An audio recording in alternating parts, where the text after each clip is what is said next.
Assalamualaikum warahmatullahi wabarakatuh. So, hari ni saya nak buat ulasan perlawanan di antara Malaysia versus Filipina bawah 23 dalam kelayakan Piala Asia, yang mana Malaysia menang 4-0 pada perlawanan ni. So, that is a good thing. Malaysia menang 4-0. So, Malaysia perlukan kemenangan ke atas Thailand untuk memastikan layak secara merit terus ke kejohanan Piala Asia nantilah. So, last game hari Selasa ni lawan Thailand, saya mengharapkan mereka boleh bagi something. Baiklah, tanpa membuang masa, mari kita masuk dalam ulasan perlawanan. Untuk ulasan perlawanan kali ini, kita cerita benda positif tentang skuad kebangsaan Malaysia bawah 23. Okey, perkara positif yang pertama, apa yang dilakukan oleh Coach Ella adalah something yang menarik sepanjang beliau ambil alih skuad bawah 23, yang mana untuk game ni dia meletakkan dua midfield, iaitu Zikri Khalili dan juga Noor Line, untuk bergerak sebagai double pivot di bahagian tengah dan memberi ruang kepada mereka berdua untuk membolehkan Haris Haikal dan juga Ubaidullah untuk bertindak sebagai ball playing defender dengan bermain secara high line. So, benda tu positif dan kita boleh nampak yang bahagian tengah pasukan Malaysia boleh involve dengan pergerakan daripada build-up di bahagian bawah dan juga bahagian tengah. So, ada ball progression di kawasan middle third, yang mana sebelum ni kita hilang that thing, yang mana kita nak progress bola ke bahagian tengah saja kita tak boleh. Tapi untuk game ni kita boleh untuk guna Noor Line yang bertindak sebagai deep lane playmaker, boleh untuk cover up bahagian tengah dengan hantaran-hantaran jauh, boleh untuk Ubaidullah dan juga Haris akan naik sampai kepada middle line, dan juga kita boleh nampak yang barisan dua centre back pasukan Malaysia bermain dengan lebih advance. Dan hasilnya apa? Hasilnya Haris Haikal berjaya menjaringkan gol yang sangat-sangat lawa. So, bukannya gol tanduk ataupun set piece, tapi gol daripada long shooting range. So, itu adalah kualiti yang ditunjukkan oleh Haris Haikal sebagai goal scoring defender. So, benda tu yang kita nak lah daripada skuad kebangsaan Malaysia bawah 23. Jadi, itu yang pertama yang boleh saya katakan positif. Yang kedua, kalau kita lihat apa yang dilakukan oleh skuad bawah 23 adalah mereka kebanyakannya lebih overload di bahagian attacking ataupun di bahagian strike force pasukan Malaysia akan lebih overload. Untuk game ni, Malaysia guna Saravanan, Fergusteni dan juga guna Lokman Hakim sebagai 3 ataupun front 3. Tetapi peranan yang diberikan oleh Saravanan adalah di bahagian kanan. Usually dia akan main di bahagian kiri lah kan? Tetapi disebabkan Lokman masuk, Lokman main di bahagian kiri dan juga Fergusteni di bahagian tengah. Tetapi apa yang menarik tentang 3 players di bahagian hadapan ni adalah mereka lebih banyak overload dan juga lebih bermain secara narrow.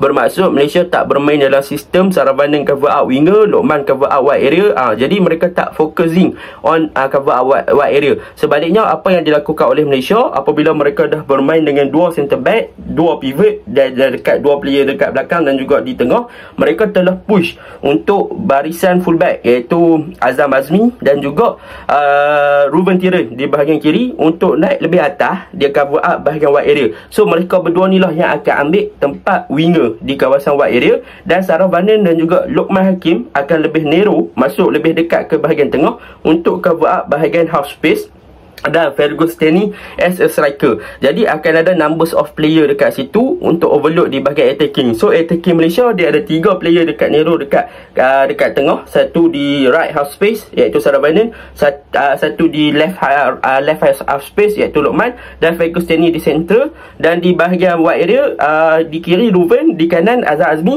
dan dalam masa yang sama Mukairi pun dia akan naik lebih advance di bahagian attacking. So, benda ni yang membolehkan pasukan Malaysia untuk exploit setiap angle dalam padang untuk masuk ke dalam di box untuk penetrate kawasan pasukan Filipina lah. Dan hasilnya kita boleh nampak ada beberapa gerakan yang dilakukan oleh bahagian kanan, iaitu daripada Fergusteni masuk ke dalam di box buat cutback, Mukairi boleh sambut bola. Sebab apa? Sebab the overload of Malaysian player dah ada dalam kawasan di box. Dan dalam masa yang sama, gol daripada Saravanan pun kita boleh nampak bagaimana combination daripada Ruben dan juga Lokman Hakim yang bermain dengan agak dekat boleh exploit masuk ke dalam di box buat cutback ke bahagian tengah, dan Saravanan dapat bola tu. So, that is a good thing. Numbers of player yang banyak di bahagian attacking boleh overload kawasan midfield dan focusing on wingback ataupun pemain-pemain yang berada di wide area untuk masuk dan dan juga buat cutback. So benda tu positif dan menjadilah untuk skuad kebangsaan Malaysia bawah 23. Yang itu yang kedua. Yang ketiga,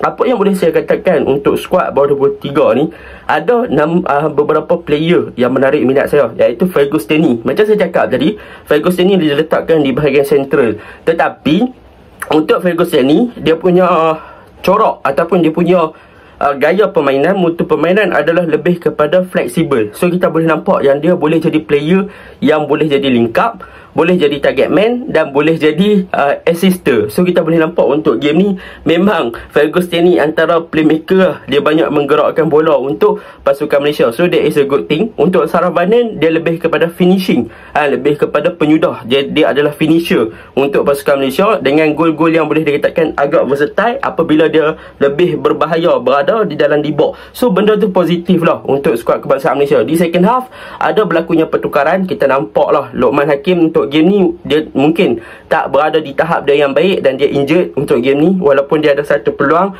untuk skor depan gol tapi dia miss. Nasib baiklah offside. Kalau gol pun tak kira kan, tapi miss tu boleh dipertikaikan kan. Luqman Hakim dikeluarkan, bawa masuk Najmuddin, Saravanan main kiri, Najmuddin main kanan balik. Tetapi yang menarik saya tentang pertukaran yang dilakukan adalah tentang Safwan Mazlan. Yang mana Safwan Mazlan masuk memang efektif gila. Dia main right back ataupun wing back belah kanan. So dia banyak buat gerakan-gerakan penetrate yang lawa kat back. Dia ada pace yang bagus, dia ada physical yang bagus, dia punya passing accuracy bagus, vision yang baik. So macam itulah kita nak apabila bermain di right back, apabila Safwan Mazlan main macam tu. So that is a positive thing lah. Cumanya untuk second half, Malaysia masih lagi stick to the plan yang sama.